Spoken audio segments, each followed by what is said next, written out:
17 তাৰিখৰ যিটো দুলীয়াজানৰ পেট্ৰল ডিপুৰ ঘটনা সকলো জ্ঞাত সেই পেট্ৰল ডিপুৰ ঘটনাৰ পাছত আমি 18 তাৰিখৰ দিনাখন এটা ফেচবুক পোষ্ট লিখিছিলোঁ আৰু এই ফেচবুক পোষ্ট সন্দৰ্ভত মোক 11টা ধাৰাত গ্ৰেপ্তাৰ কৰিছিল, আদালতত হাজিৰ কৰোৱাইছিল আৰু আদালতে লগে লগে জামিন মঞ্জুৰ কৰিছিল আৰু লগে লগে পুলিচে চৌমটো কেছ লৈ মোক জামিনবিহীন গোচৰত পুনৰ গ্ৰেপ্তাৰ কৰি কাৰাগাৰলৈ নিক্ষেপ কৰিছিল আৰু সকলোৱে জানে যে মোৰ বিপক্ষে কোনো লোকে এফআইআৰ দিয়া নাছিল বা মোৰ নামত কোনেও এফআইআৰ দিয়া নাছিল, কিন্তু পুলিচে মই যিখন কাজিয়া এৰুৱাব বিচাৰিছিলোঁ সেই কাজিয়াখন এৰুৱাৰ ভিজুৱেলৰ ওপৰত নিৰ্ভৰ কৰি তেখেতসকলে চৌমটো কেছ লৈ মোৰ ওপৰত IPC 307 এটেম্প টু মাৰ্ডাৰ আৰোপ কৰি মোক কাৰাগাৰলৈ 9 দিনৰ কাৰণে প্ৰেৰণ কৰিছিল। 9 দিন কাৰাগাৰত থাকিলোঁ।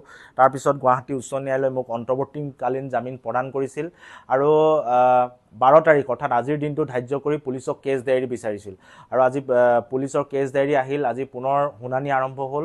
শুনানিৰ অন্তত মহামান্য গুৱাহাটী উচ্চ ন্যায়ালয়ে মোক পূৰ্ণাংগ জামিন প্ৰদান কৰিছে। ন্যায়ালয়ৰ ওপৰত মোৰ এই আস্থা আৰু বিশ্বাস আছিল, কাৰণ গোটেই ঘটনাটোত কি প্ৰকাৰে জড়িত মই আৰু ৰাইজে ইতিমধ্যে উপলব্ধি কৰিছে। গতিকে কেছ ডায়েৰী নিৰীক্ষণ কৰি মহামান্য ন্যায়ালয়ে সেই ঘটনাটো তেখেতসকলে নিৰীক্ষণ কৰিছে আৰু নিৰীক্ষণৰ অন্তত মোক পূৰ্ণাংগ জামিন প্ৰদান কৰিছে। গতিকে এই মুহূৰ্তত সমগ্ৰ অসমবাসী, ৰাইজ, সকলো দল সংগঠন যিসকলে স্বাভিমানৰ পক্ষত থাকি মাত দিলে, সেই মুহূৰ্তত বিপদৰ সময়ত মোৰ সৈতে সংগ দিলে, সকলোকে মই পুনৰ আজিৰ দিনটোত আকৌ এবাৰ অন্তৰ নিৰ্ভীত কোণৰ পৰা ধন্যবাদ জ্ঞাপন কৰিছোঁ।